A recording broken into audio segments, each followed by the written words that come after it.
Tiagão, vamos conversar um pouquinho. Bom, essa é a sua flauta, né? Nossa flauta doce. Esse aqui é o voicer da flauta, né, Renato?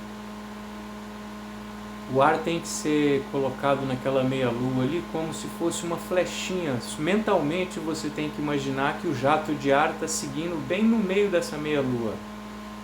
Não distribui, como se diz assim, evita distribuir na área. Essa meia-lua maior aqui não, você tem que injetar o ar no orifício, tá bom? Se você distribui na área, o som fica frouxo e aerado. Essa outra região que é a janela aqui, minha câmera está embaçada porque quebrou na frente do vidro, mas acho que dá para você ter uma ideia.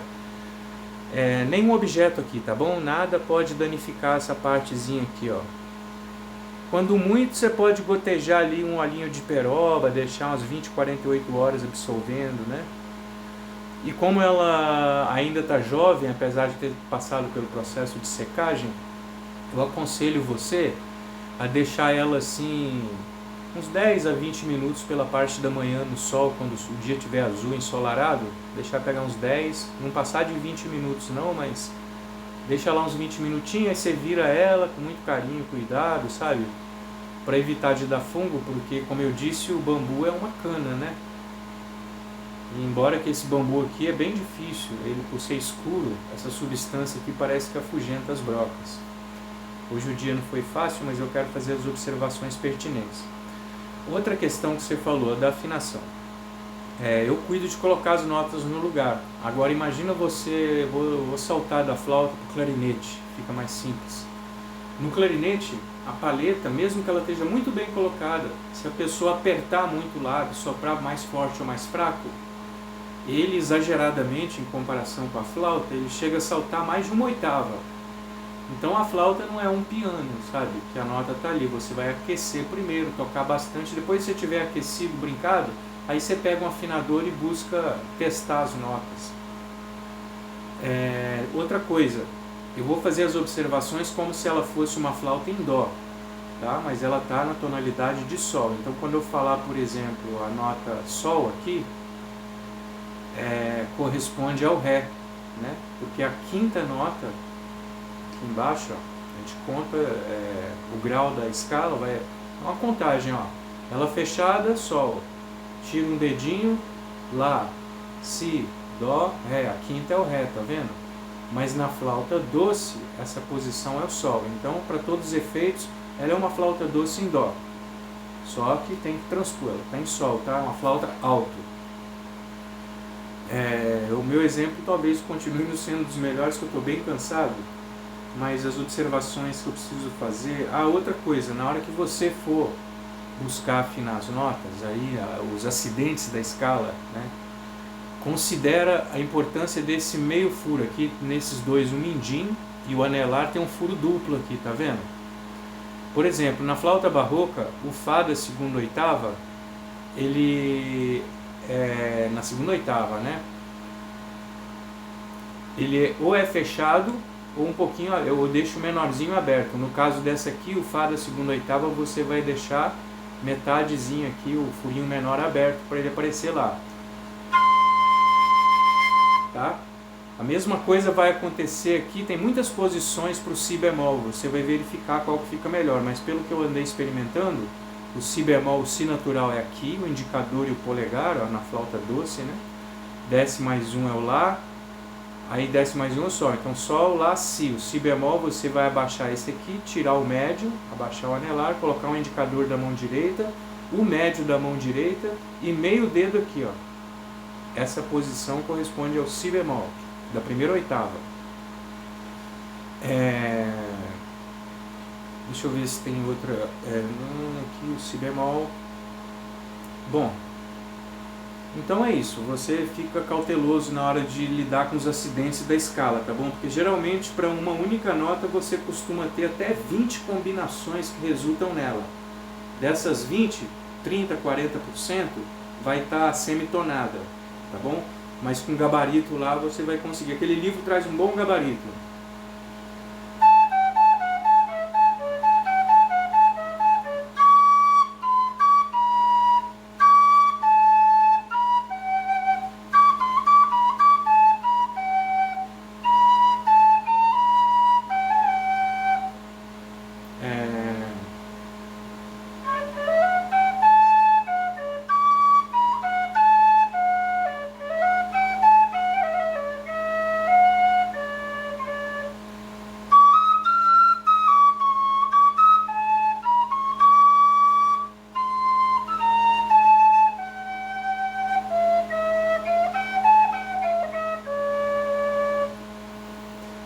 essa última frase aqui, que é no Bourrée lá do Bach, ela faz uso do Si bemol e do Fá da segunda oitava que eu te disse, do Si bemol da primeira e do Fá.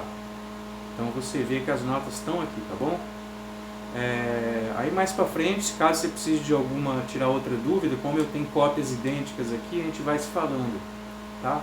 O vídeo não ficar grande, eu já vou testar as outras duas. Esse aqui talvez seja um instrumento assim, isso foi um amigo meu, o Rodrigo Castro, procura por ele, um grande flautista.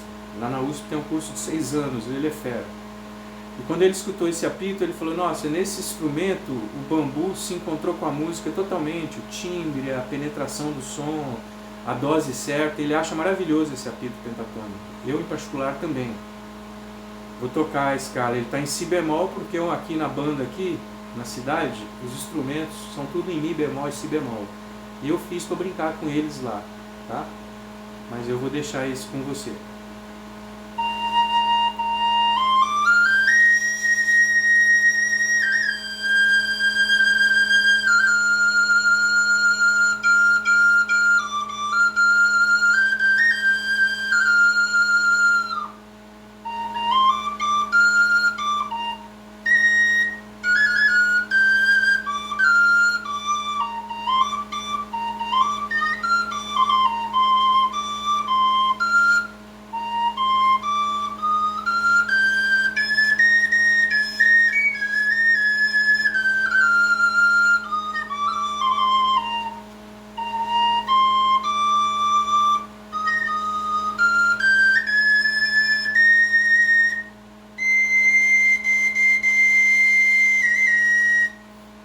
Ele tem 4 orifícios frontais e um inferior, tá?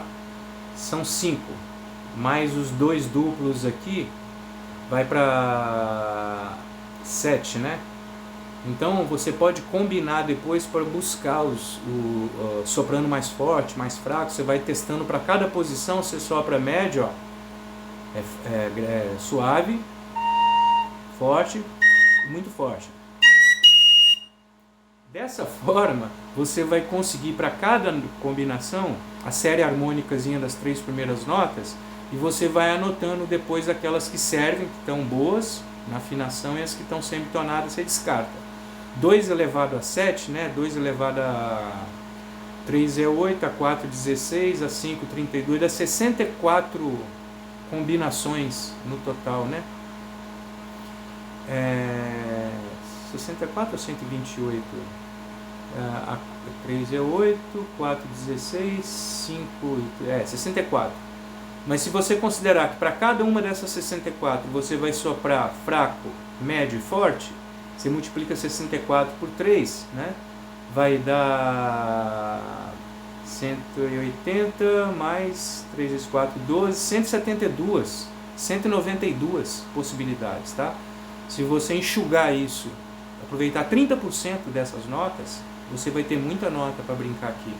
Busque sempre a continuidade, fazer notas longas, né? Porque ele é agudo que tem que ficar treinando o tempo inteiro. É legal também, mas ele se expressa melhor quando faz notas longas, eu acho maravilhoso.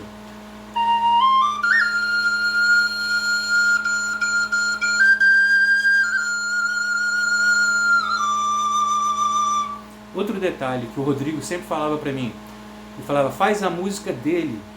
Porque eu ficava tentando tirar asa branca nele, tocar música conhecida, ele falou, não, ele tem o espírito dele, cada instrumento tem a sua linguagem, a sua espiritualidade, ele propõe algo novo, então explora isso, tá? Então tá aí, mais esse. Mesma história da meia-lua, flechinha de ar. A flauta de pan talvez seja aquela que eu vou dar o exemplo mais xoxo aqui, mas, né? Essa nem se fala, é aquilo mesmo que você falou, é ir para o bosque e segue a filosofia do apito, a linguagem dela, a escala dela, né?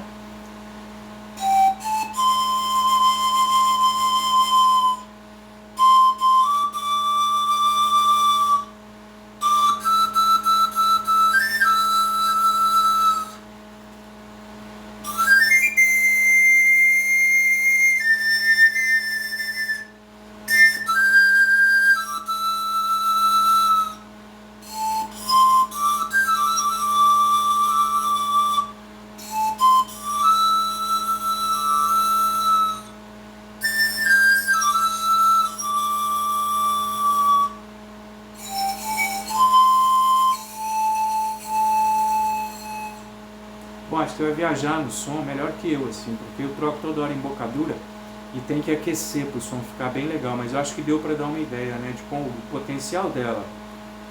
O que eu tenho mais para falar a respeito da flauta de pan? Ela é tão maravilhosa, cara.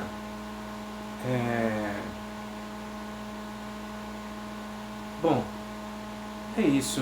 O bambu é frágil, o barbante, assim, quanto ao cuidados, ele é muito resistente, mas se passar fogo nele, mesmo de longe, ele rebenta. Então, muito cuidado. Se atritar contra uma superfície áspera também. Não fiz embalagem para essa, mas eu diria que você deveria fazer e tratá-la com muito carinho. Isso aqui tem muita expressão, cara. Tá bom? As minhas flautas eu faço com a vara inteira do bambu, sabe? Eu não sei, aí tem outra história, toda uma teoria, sabe? Eu não vou entrar nela agora não. Mas boa viagem. Então é isso, vamos ficando por aqui. Qualquer coisa eu faço um segundo vídeo aqui, tá? Se eu lembrar de algum detalhe. Um abraço.